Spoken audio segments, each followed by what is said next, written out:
आपल्याला पुढला चॅप्टर बघायचा आहे बल आणि दाब. आता बल आणि दाब याच्यामध्ये पहिल्यांदा आपण विचारात घेऊया की बल म्हणजे काय. बलाचा विचार करूया. बल कशासाठी लागतं किंवा काय गरज आहे त्याची, तर आपल्याला ती गोष्ट इथं आपल्याला पहिल्यांदा विचारात घ्यायची आहे. तर बलाचा फायदा काय आहे किंवा बल कशासाठी लागतं बघा. बल वस्तूची स्थिती स्थिती बदलण्याचं काम करतं. बदलण्याचे काम करते. म्हणजे नेमकं काय, स्थिती बदलायची म्हणजे काय, तर स्थिती वेगवेगळ्या असतात. आता स्थिती एक असते ती म्हणजेच काय, स्थिर वस्तू. आता स्थिर वस्तू म्हणजे काय रे, एका ठिकाणी गप्प असणारी वस्तू. तिच्यावरती जर बल लावलं तर काय होईल रे, स्थिर वस्तूवर जर बलाचा वापर केला, स्थिर वस्तूवर बल प्रयुक्त केले प्रयुक्त केले प्रयुक्त केले म्हणजेच काय, त्याला बल लावलं. तर स्थिर वस्तूला जर बल वापरलं तर ती वस्तू गतिमान होईल. कशी होईल, केले तर स्थिर वस्तू अरे स्थिर वस्तू गतिमान होते.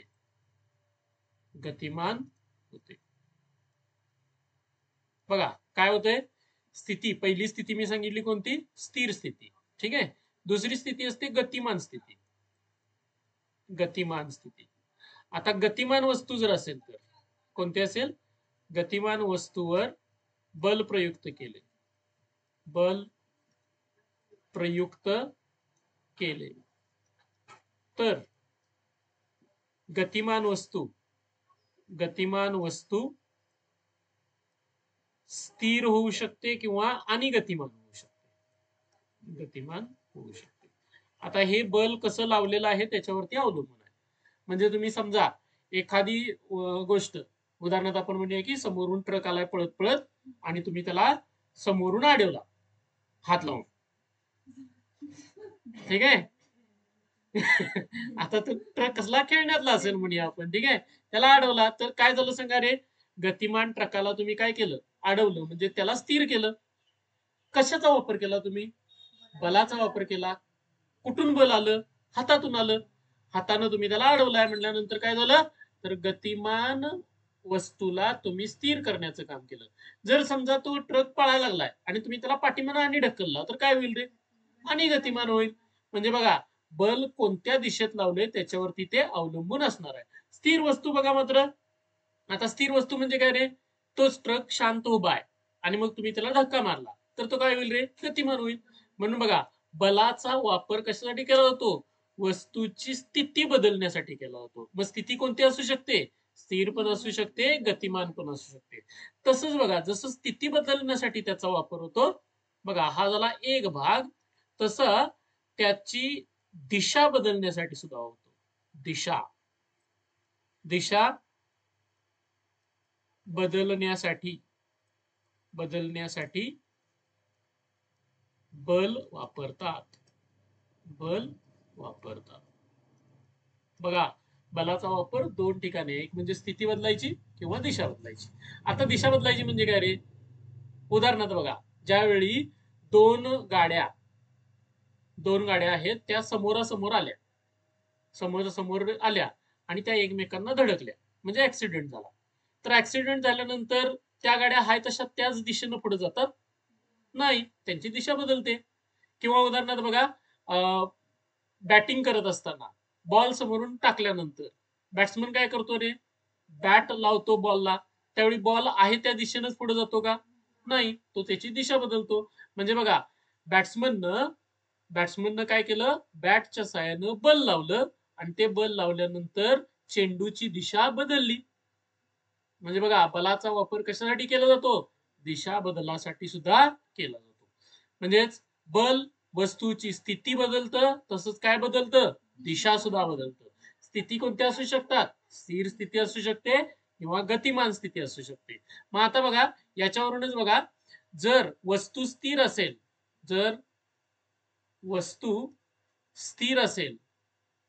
स्थिर असेल किंवा गतिमान असेल, गतिमान असेल तर ती त्याच अवस्थेत राहते, त्याच अवस्थेत राहते.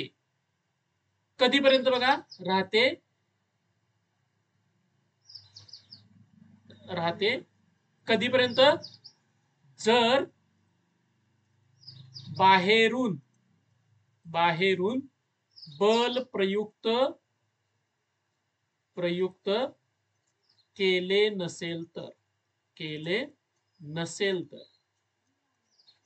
बघा उलट सुलट कसं पण वाचू शकता तुम्ही. जर बाहेरून बल प्रयुक्त केले नसेल तर वस्तू कशी राहते? स्थिर असेल तर स्थिरच राहते, किंवा गतिमान असेल तर गतिमानच राहते, त्याच अवस्थेमध्ये राहते. कधी? बल प्रयुक्त केलं नाही तर. आणि बल प्रयुक्त केलं तर मात्र काय होतं रे? त्याची स्थिती बदलू शकते किंवा दिशा बदलू शकते. म्हणजे हा जो नियम आहे, हा जो नियम आहे याला न्यूटनचा पहिला नियम म्हणतात. न्यूटनचा गतिविषयक पहिला नियम म्हणतात. पहिला नियम. बघा जर वस्तू कशी असेल? स्थिर असेल तर स्थिरच राहणार, गतिमान असेल तर गतिमानच राहणार. कधीपर्यंत राहणार? जोपर्यंत बाहेरून आपण त्याच्यावरती बल प्रयुक्त करणार नाही तोपर्यंत. असं बघा बलाचं आपल्याला कार्य बघायला मिळतं. आता हे झालं बलाबद्दलचं. त्याच्यानंतर आपल्याला बलाचे प्रकार बघायचे आहेत. आपल्याला आता काय करायचंय? बलाचे प्रकार. तर आपण इथं विचारात घेऊया बलाचे प्रकार. आता बलाच्या प्रकारामध्ये पहिल्यांदा आपल्याला जो प्रकार बघायला मिळेल तो पहिला प्रकार आहे, तो म्हणजेच काय आहे तर संपर्क किंवा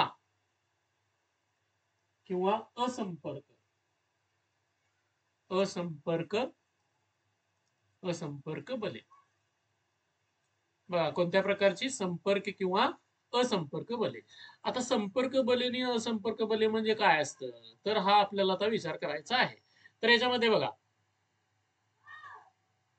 गाडीला ढकलणे,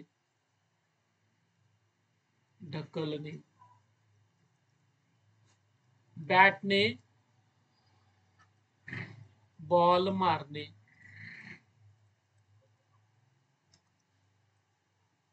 गाडा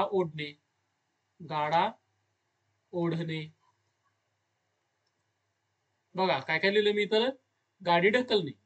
म्हणजे उदाहरणार्थ इथं गाडी आहे, तर या गाडीला तुम्ही इकडनं पाठीमागून ढकलता ना, बरोबर आहे? या पद्धतीने तुम्ही ढकलणार आहे. म्हणजे गाडीला ढकलायला लागलाय तुम्ही. ही गाडी आहे, ह्या गाडीला ढकलायला लागलाय. तर गाडीला ढकलताना तुम्ही त्या गाडीला स्पर्श करता ना. बघा म्हणजे तुमच्या हाताचा स्पर्श कुठं होतोय? त्या गाडीला होतोय. म्हणजे वस्तूला त्यानंतर बॅटनं बॉलला मारलं म्हणजेच काय केलं आपण? हे बॅट आहे, ठीक आहे, याच्यावरती बॉल इथं आला, काय होणार रे? बॉल त्याच्यावरती धडकणार, म्हणजे बॉलचा आणि बॅटचा स्पर्श होणार ना एकमेकांना, होणार. गाडा ओढणे म्हणजे हा गाडा आहे आणि याला दोरी बांधली आणि तुम्ही तो ओढायला लागलाय. गाडा ओढणे. काय कंडिशन आहे ना सांगा रे? गाड्याला स्पर्श व्हायला ना तुमचा, म्हणजे ओढताय म्हटल्यानंतर तुम्ही काय करायला लागलाय? स्पर्श करायला लागलाय. म्हणजे बघा याच्यामध्ये तुम्ही बलाचा वापर करताय, सगळीकडे बलाचा वापर होतोय. बॅटनं बॉलला मारत असताना सुद्धा बलाचा वापर होतोय. त्यानंतर गाडी ढकलताना बलाचा वापर होतोय, गाडा ओढताना बलाचा वापर होतोय. परंतु हे बल जे आहेत ती बल कशी येतात? ती बल काय येतात तर याच्यामध्ये वस्तू बरोबर संपर्क येतो.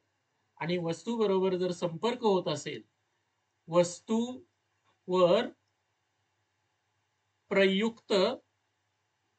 प्रयुक्त केलेले बल संपर्क करत असेल, किंवा आपण त्याला काय म्हणू शकतो? संपर्क करत असेल, किंवा एक मिनिट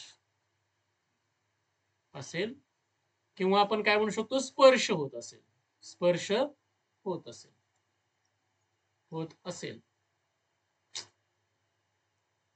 असेल तर ते कसलं बल असते? तर ते संपर्क बल असते. संपर्क बल असते. बघा संपर्क बल आपल्याला मिळालं. तसंच आपल्याला दुसरं म्हणजेच काय, असंपर्क बल येतं. आता उदाहरणार्थ बघा, तुम्ही चुंबक घेतला, चुंबक आणि इथं टाचण्या ठेवल्या. चुंबक त्याच्या जवळ आणल्यानंतर टाचण्या ऑटोमॅटिकली ह्याच्याकडे आकर्षित होतील ना, याला येऊन चिकटतील. मला सांगा, यानं बल प्रयुक्त केलं, परंतु त्या बल प्रयुक्त करत असताना ह्याच्यावरती कोणत्याही प्रकारचा स्पर्श झाला का पहिल्यांदा? नाही. स्पर्श कधी झाला? आल्यानंतर. म्हणजे बघा, इथं तुम्ही जे बल प्रयुक्त केलेलं आहे हे कोणत्याही प्रकारचा स्पर्श केलेला स्पर्श नाही, बरोबर का? त्याच्यानंतर बघा,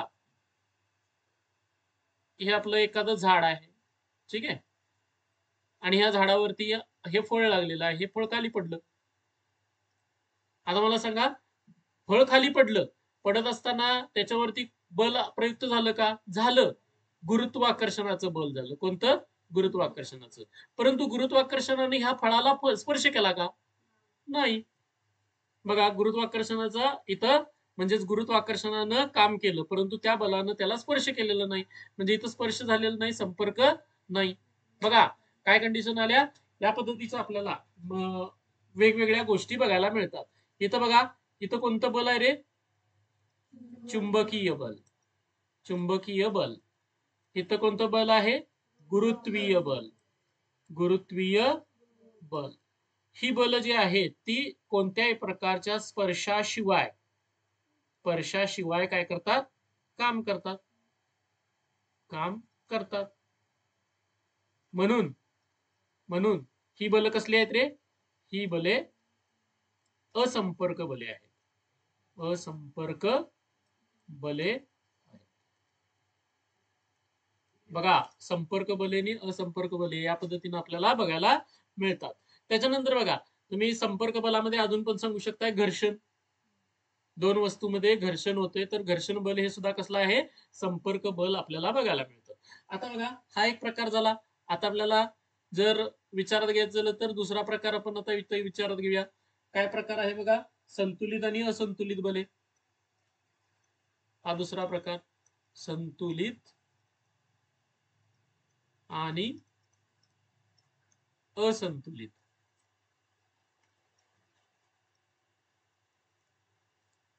बले. साधं उदाहरण आहे असंतुलित आणि संतुलित बलांचं. आपल्याला विचारात घेऊया. इथं काय कंडिशन आहे?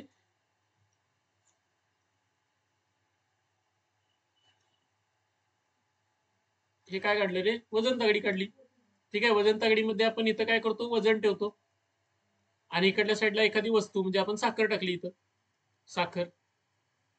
आता इथं साखर आपण टाकत जातो, तसं तसं काय होतं रे? हे वजन वरती येत जातं आणि एक ठिकाण असं येतं की तिथं आपला काठा बरोबर इथं काय होतं? स्थिर होतो. मग आता अशा पद्धतीनं ज्यावेळी स्थिर होतं त्यावेळी बघा, इकडल्या साईडला तुम्ही जे वजन टाकलेलं आहे, वजन, आणि इकडली साखर, ह्या दोघांचं वजन काय होतंय? सारखं होतंय. म्हणजे इथं दोन्हींमुळे तयार होणारी बलं काय होतात? संतुलित होतात. संतुलित होतात. बघा, आणि जर समजा साखर तुम्ही थोडीशी कमी केली तर काय होईल रे? तर काय होईल? हे वजन खाली जायला चालू करेल आणि त्यावेळी त्याच्यामध्ये असंतुलन होईल. त्याला आपण काय म्हणणार? असंतुलित बल. त्यावेळी त्याला काय म्हणणार? असंतुलित बल. आता बघा, उदाहरणार्थ रस्सी केज मध्ये आपण इथं मध्ये काय करतो? असं फडकं बांधलेलं असतं आणि इकडल्या साईडला एक व्यक्ती, इकडल्या साईडला एक व्यक्ती ओढायला लागलेत एकमेकांना. आता बघा, दोघांची बल जर सारखी असतील, म्हणजे ह्यानं 100 बल लावलं आणि ह्यानं पण 100 बल लावलं, हा हे जे निशाण आहे ते इकडे जाईल का इकडे जाईल? मध्येच राहील, हा तिथंच राहील. मग त्यावेळी हे दोघांनी लावलेल्या बलांना काय म्हणणार आपण? संतुलित. संतुलित बल किंवा बले म्हणणार. ठीक आहे. आता बघा, काय केलं? हा एक व्यक्ती आहे, परत इथं एक रस्सिकेत चालू आहे आणि यानं काय केलं? यानं 100 बल लावलं आणि ह्यानं 80 बल लावलं. आता मला सांगा, हे कुणीकडे सरकेल? याच्याकडल्या साईडला सरकेल, बरोबर आहे का? तर इकडल्या साईडला सरकेल, कारण का? याच्यापेक्षा जास्त बल कुणी लावलंय? या लावलंय. आणि अशा ठिकाणी असणारं बल कसलं असणार आहे? असंतुलित. कसलं बल येणार आहे? असंतुलित बल. बघा, हे दोन गोष्टी लक्षात आल्या का? संतुलित बल आणि असंतुलित बल. आता बघा, संतुलित बल आणि असंतुलित बलामुळेच काय होतंय. तर उदाहरणार्थ बघा, एखाद्या वस्तूवर, हे खूप महत्वाचं आहे, एखाद्या वस्तूवर दोन बले एकाच दिशेत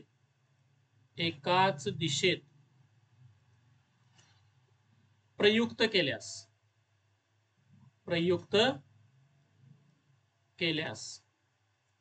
त्या वस्तूवर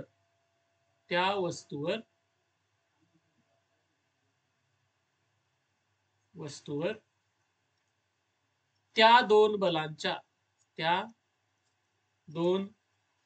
बलांच्या बेरजे एवढे बल प्रयुक्त होते.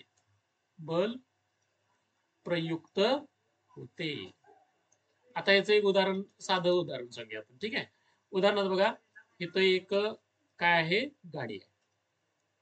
ही एक गाडी आहे. ठीक आहे, ह्या गाडीला तुम्ही इथं ओढायला लागलाय. आता बघा, एकटेच ओढायला लागलाय. आता हे पळायला चालू होईल, तुमच्या बरोबर इकडे पळायला चालू झाली गाडी. आता ही पळायला लागलेली आहे असं समजूया आपण. तुम्ही लावलेलं बल किती आहे समजूया की 100 आहे. ठीक आहे, तोपर्यंत तुमचा मित्र आला. मित्र म्हणला मी पण ओढायला मदत करतो. त्यानं पण तुमच्या बरोबरच बल लावलं, त्यानं एक 50 बल लावलं. परत तिसरा मित्र आला, त्यानं पण काय केलं, म्हणला मी पण ओढायला मदत करतो, त्यानं एक 70 बल लावलं. आता काय होईल रे, हे हलकं जाईल ना ओढायला. का ओढायला हलकं जाईल सांगा, कारण का तुम्ही तिघं पण कोणत्या दिशेत बल लावायला लागलाय, एकाच दिशेत बल लावायला लागलाय. आणि एकाच दिशेत ज्यावेळी बल लावलं जातं त्यावेळी ह्या बलांची काय होती, बेरीज होते. मी आता इथं 2 बल घेतल्यात. ठीक आहे, इथं तर 3 बल घेतलेत. 3 बल, 2 बल, कितीही बल, अनेक बल आपण इथं विचारात घेऊ शकतो. अनेक बल जर एका दिशेत लावलेले असतील त्या सगळ्या बलांचं काय होते, बेरीज होते. म्हणजेच काय होणार रे, 100 अधिक 50 अधिक 70 म्हणजे एकूण किती, 220 एवढं बल कुणावरती प्रयुक्त होणार, या गाडीवरती प्रयुक्त होणार. बघा काय इथं हे सांगलाय, नियम सांगितलाय, एखादी वस्तू 2 बले एकाच दिशेत जर प्रयुक्त केली, एखाद्या वस्तूवर काय केलीत आपण, 2 बल एकाच दिशेत प्रयुक्त केली, किंवा 2 किंवा अनेक बल आपण म्हणू शकतो. तर त्या वस्तू त्या 2 बलांच्या बेरजे एवढं काय होतं, त्याच्यावरती बल प्रयुक्त होतं. मग आता इथं मी 3 बल लावली तर तिघांच्या बेरजे एवढं बल प्रयुक्त होईल. आता बघा, मी आता पुढे जातोय. ठीक आहे, तर एखाद्या वस्तूवर विरुद्ध दिशेत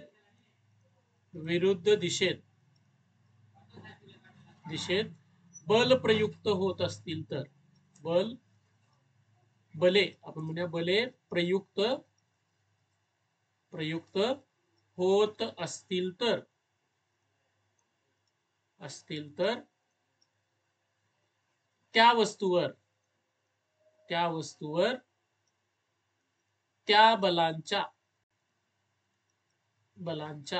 वजाबाकी एवढे आणि मोठ्या बलाच्या दिशेत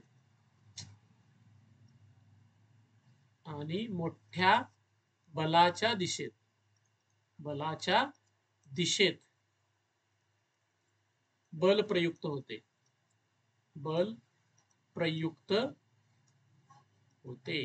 बघा नियम कसे आहेत. तर आता उदाहरणार्थ परत आपण मगाची गाडी घेऊया. ठीक आहे, इथं तुम्ही काय करायला, ओढायला लागलाय, 100 एवढं बल तुम्ही लावलंय. ठीक आहे, तुमचा मित्र आला आणि त्याने काय केलं, तुमची मजा करायची म्हटला, आणि तो इकडल्या साईडला काय करायला लागलाय, ओढायला लागलाय. आता तो इकडं 30 न ओढायला लागलाय. समजे किती ओढायला लागलाय, 30 न. बघा, यानं इकडे बल लावलंय, तुम्ही इकडे बल लावलंय. आता काय होणार आहे सांगा, तुम्ही इकडे पुढे ओढायला लागला आणि हा इकडे मागे ओढायला लागलाय.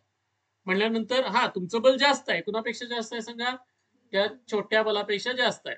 म्हणजे मोठं बल कोणतं आहे रे, 100, आणि छोटं बल कोणतं आहे सांगा, 30. म्हणजे ह्या वस्तूवरती प्रयुक्त होणारं बल किती असणार आहे रे, 100 वजा 30 म्हणजे किती होणार, 70. मला सांगा, वस्तू इकडे ओढली जाईल का इकडे ओढली जाईल, आपल्याच दिशेत ओढली जाईल. फक्त कितीनं ओढली जाणार आहे? 70 म्हणून इथं बघा काय म्हणलं रे, एखाद्या वस्तूवर विरुद्ध दिशेने बल प्रयुक्त होत असतील तर वस्तूवर त्या बलांच्या वजाबाकी एवढे बल आहे का, वजाबाकी एवढं बल प्रयुक्त होतं. परंतु कोणत्या दिशेमध्ये होतंय? मोठ्या बलाच्या दिशेत. मोठं बल कोणतं आहे? 100 म्हटल्यानंतर या दिशेनं ते प्रयुक्त होणार. आता समजा तुमचा आणि एक दुसरा मित्र आला असता आणि तो म्हटला असता मजा करूया जरा, अजून अजून मजा करूया म्हटला. अरे मुंडकं गेलं त्याच. ठीक आहे, यानं 30 बल लावलं आणि तुमचा मित्र आला आणि एक मित्र आला आणि तो म्हणला की इकडं मी 80 बल लावतो. आता काय कंडिशन झाली रे? ह्या दोघांनी मिळून किती बल लावलंय? 110. मला सांगा तुमची गाडी इकडं जाईल का इकडं जाईल? तुम्हाला न्यायच्या इकडं आणि जाणार कुठे? इकडे, ती तुमच्या विरुद्ध दिशेत. आणि किती बलानं जाईल सांगा? 10 बलानं. लक्षात येते का? म्हणजे मोठं बल ज्या दिशेला असेल, मोठं बल कोणतं आहे आता? 110. ह्या दोघांचं मिळून. आणि तुमचं बल काय आता झालं सांगा? छोटं झालं. म्हटल्यानंतर वस्तू तुमच्या विरुद्ध पळायला चालू करेल. अशा पद्धतीने आपल्याला काय मिळतात? संतुलित आणि असंतुलित बल. आता ही सगळी बल झाली ती कसली झालीत? असंतुलित. इथं संतुलित बल नाहीये. आता समजा असं झालं असतं, यानं पण इकडे जर 70 बल लावलं असतं तर काय झालं असतं रे? ही गाडी इकडे पण गेली नसती, इकडे पण गेली नसती, थांबलीच असती. बरोबर आहे का? म्हणजे त्यावेळी बल कसं झालं असतं? संतुलित झालं असतं. म्हणजे संतुलित बल आणि आपल्याला असंतुलित बल अशा पद्धतीनं बघायला मिळतं. बघा, हे लक्षात आलं? पहिल्यांदा आपण कोणतं बल बघितलं? संपर्क आणि असंपर्क. ज्याच्यामध्ये संपर्क येतो, दोन वस्तूंचा संपर्क येतो आणि बल प्रयुक्त होत असेल तर तिथं संपर्क बल असतात. आणि ज्याच्यामध्ये संपर्क येत नाही आणि दोन वस्तूंमध्ये जर बल प्रयुक्त होत असेल तर त्याला असंपर्क बल म्हणतात. त्याच्यानंतर आपण संतुलित बल आणि असंतुलित बल बघितलं. संतुलित बलामध्ये जर तुम्ही एकाच दिशेनं बल काम करत असतील तर त्यांच्या बेरजे एवढं बल प्रयुक्त होतं. आणि जर समजा विरुद्ध दिशेला बल प्रयुक्त होत असेल तर काय होतं? त्यांच्या वजाबाकी एवढं बल मोठ्या बलाच्या दिशेमध्ये कार्य करायला चालू करतं. त्याच्यानंतर आपल्याला काय येतं बघा, महत्वाचा मुद्दा येतो तो म्हणजेच काय? जडत्व. कोणता येतो? जडत्व. बघा आता जडत्वाची व्याख्या काय केली जाते? वस्तू गतीच्या ज्या स्थितीत असते त्याच स्थितीत राहण्याच्या प्रवृत्तीला. बघा, कोणत्या कोणत्या प्रकारामध्ये? वस्तू ज्या स्थितीत असते, ज्या स्थितीत असते असते त्याच स्थितीत राहण्याच्या प्रवृत्तीला जडत्व म्हणतात. काय म्हणतात? जडत्व म्हणतात. बघा, प्रवृत्तीला जडत्व म्हणतात. आता ज्या स्थितीत आहे त्याच स्थितीत राहण्याची प्रवृत्ती म्हणजे काय? मग आता या जडत्वाचे काही प्रकार येतात. आता जडत्वाचे प्रकार आपल्याला बघायला मिळतात. एक म्हणजेच काय? विराम अवस्थेतील जडत्व. विराम अवस्थेतील जडत्व. बघा, आता विराम अवस्थेतील जडत्व कशा पद्धतीनं असतं? बघा, लक्ष ठेवा इकडं. म्हणजे जर आपली एखादी वस्तू विराम अवस्था बदलू शकत नसेल, विराम अवस्था बदलू शकत नसेल तर त्यावेळी जे जडत्व असतं ते जडत्व कोणत्या प्रकारचं असतं? विराम अवस्थेतील जडत्व असतं. बघा, म्हणजे वस्तूच्या स्वाभाविक गुणधर्मामुळं ती विराम अवस्था बदलू शकत नाही. आता स्वाभाविक गुणधर्म म्हणजे काय? तर याचं उदाहरण सांगतो मी तुम्हाला. आपण झोपतो संध्याकाळी, झोपल्यानंतर सकाळी आपल्याला लवकर उठायचं असतंय. म्हणजे आपल्याला घरातले उठवायला लागलेले असतात, 4 वाजता उठवायला सांगितले. तर 4 वाजता आपण उठतो का लगेच? नाही, जरा 5 मिनिटं. बघा, का असं होतंय? तर लक्षात ठेवायचं, आपण विराम अवस्थेत असतो. कोणत्या अवस्थेत असतो? विराम अवस्थेत. आणि ती अवस्था आपल्याला बदलायची नसते. आपली ती प्रवृत्ती असते, वस्तूची प्रवृत्ती असते. वस्तूची प्रवृत्ती काय असते? विराम अवस्था बदलण्याची इच्छा नसते. आणि त्यामुळेच काय होतं? वस्तूवरती जे जडत्व तयार होतं ते कोणत्या प्रकारचं असतं? विराम अवस्थेतील जडत्व. आता उदाहरणार्थ बघा, दुसरं उदाहरण देऊया. आता मोठी गाडी आहे. मोठी गाडी तुम्हाला काय करायची आहे? ढकलायची आहे. तर ढकलायला गेल्यानंतर काय होतंय बघायचं. ढकललं की ती परत हाय तशी मागत जाग्यावर येते बघायचं. येते काय? बघा मोठी माणसं ट्रक वगैरे ढकलताना तुम्ही बघितली असतील. पाठीमागनं सगळीजण धक्का मारत असतात. धक्का मारल्यानंतर काय होतंय, जराशी पुढे गेल्यासारखं होतोय ट्रक आणि परत होता तसा जागेवरती येतोय. जरासा पुढे गेल्यासारखा होतोय, परत होता तसा जागेवर येतोय. हा, थोड्या वेळानंतर तो पुढे जातो. परंतु पहिल्यांदा तो काय करतो रे? आपली स्थिती बदलूशी त्याला वाटत नसते. वस्तूची स्वाभाविक प्रवृत्ती असते. त्याला काय म्हणलं जातं? वस्तूची स्वाभाविक प्रवृत्ती असते. विराम अवस्था तिला बदलू वाटत नाही. आणि त्यावेळी जे जडत्व तयार होतं त्याला कसलं जडत्व म्हणतात? विराम अवस्थेतील जडत्व. दुसरा प्रकार आपल्याला बघायला मिळतो तो म्हणजेच आहे गतीचे जडत्व. गतीचे जडत्व. आता गतीचं जडत्व म्हणजे काय? तर बघा, तुम्ही एसटी मधून जात असताना काय होतंय, गतिमान अवस्था बदल होऊ शकत नाही. कशामध्ये? आता गतिमान अवस्थेत, एक मिनिट, गतिमान अवस्थेत बदल, अरे इथं बदल पाहिजे, बदल होऊ शकत नाही. होऊ शकत नाही. तर त्यावेळी कोणतं जडत्व तयार होतं? गतीचे जडत्व तयार होतं. बघा, वस्तू ज्या स्वाभाविक गुणधर्मामुळे गतिमान अवस्थेत बदल होऊ शकत नाही आणि त्यावेळी कोणतं जडत्व तयार होतं? गतीचं जडत्व. उदाहरणार्थ बघा, तुम्ही एसटी मध्ये उभा राहिलाय. एसटी मध्ये उभा राहिला, एसटी निघाली आणि एसटी निघालेले असताना त्यांनी अचानक ब्रेक मारला की काय होतंय रे? आपण पुढे ढकललं जातोय. बरोबर आहे? आता हे ढकललं जातोय कशामुळे सांगा? आपल्यामध्ये गती आलेली असते. आपल्यामध्ये गती कुणाची आलेली असते? ते एसटीची गती आलेली असते. आणि अचानक एसटी थांबते, परंतु आपण थांबत नाही का? आपल्यामध्ये कसलं जडत्व तयार झालेलं असते? गतीचं जडत्व तयार झालेलं असतंय. आणि त्याच्यानंतर बघा, आपल्याला तिसरं जडत्व येतं दिशेचे जडत्व. दिशेचे जडत्व. आता याच्यामध्ये काय होणार रे? दिशा बदल होऊ शकत नाही. तर त्यावेळी कोणतं जडत्व तयार झालेलं असतं? दिशेचं. आता याचं उदाहरण पण तसंच आहे. आपण एसटी मध्ये बसलोय आणि एसटी मध्ये बसलोय आणि आपण एसटी निघाली आणि एसटी निघाल्याने एसटी मध्ये टर्न मारला. एसटी काय केलं? वळणावरती आल्यानंतर टर्न मारला. काय होतंय रे? आपण बाजूला असं ढकलत होतोय. बरोबर आहे? बाजूला ढकलत होतोय म्हणजे काय होतंय? तर आपल्याला दिशा बदलायची नसते. आपण कुणीकडे निघालोय? सरळ रेषेत निघालोय. परंतु अचानकपणे एसटीनं टर्न केला. एसटीनं टर्न केल्यानंतर आपण मात्र काय होतोय? हाय त्या दिशेतच जाण्याचा प्रयत्न करतो. त्यामुळे आपण काय होतो? बाहेरच्या साईडला ढकलल्यासारखं होतं. त्यालाच कसलं जडत्व म्हटलं जातं? दिशेचे जडत्व असं म्हणतात. जडत्व म्हणजे काय असतं? वस्तू आपली स्थिती बदलण्याची प्रवृत्ती नसते आणि त्यामुळे जे काय ती जी प्रवृत्ती आपल्याला बघायला मिळते ती गोष्ट म्हणजेच काय असते? जडत्व असते. म्हणून बघा, आपण काय म्हणले? वस्तू ज्या स्थितीत असते त्याच स्थितीत राहण्याच्या प्रवृत्तीला काय म्हणलं जातं? जडत्व असं म्हणतात. त्याचे 3 प्रकारचे जडत्व आहेत: विरामावस्थेतील जडत्व, गतीचे जडत्व आणि दिशेचे जडत्व. अशा आपल्याला गोष्टी बघायला मिळतात. हे लक्षात आलं का? बघा, काय काय आपण बघितलं. बल म्हणजे काय असतं? बलाचा वापर काय तो?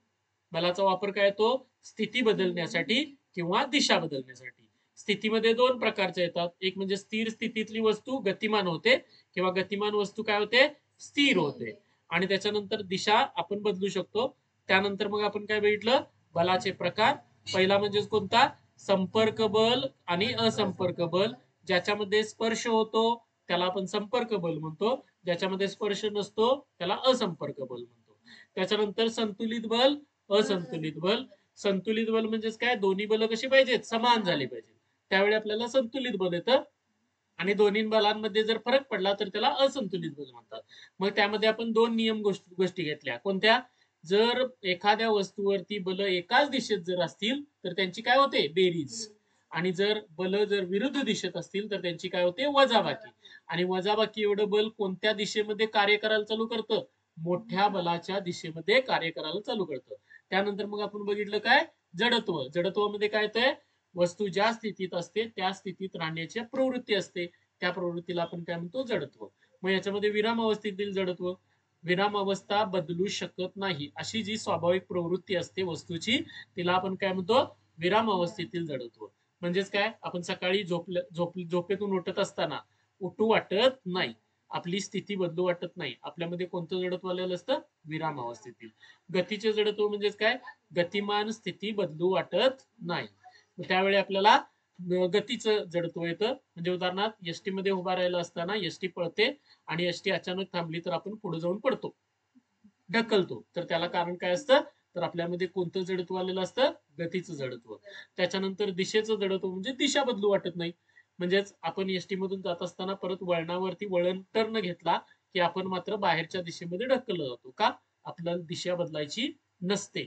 आणि ही जी प्रवृत्ती असते प्रत्येक वस्तूमध्ये एक प्रवृत्ती असते आपली स्थिती न बदलण्याची, यालाच काय म्हटलं जातं जडत्व असं म्हटलं जातं. लक्षात आलं इथपर्यंत?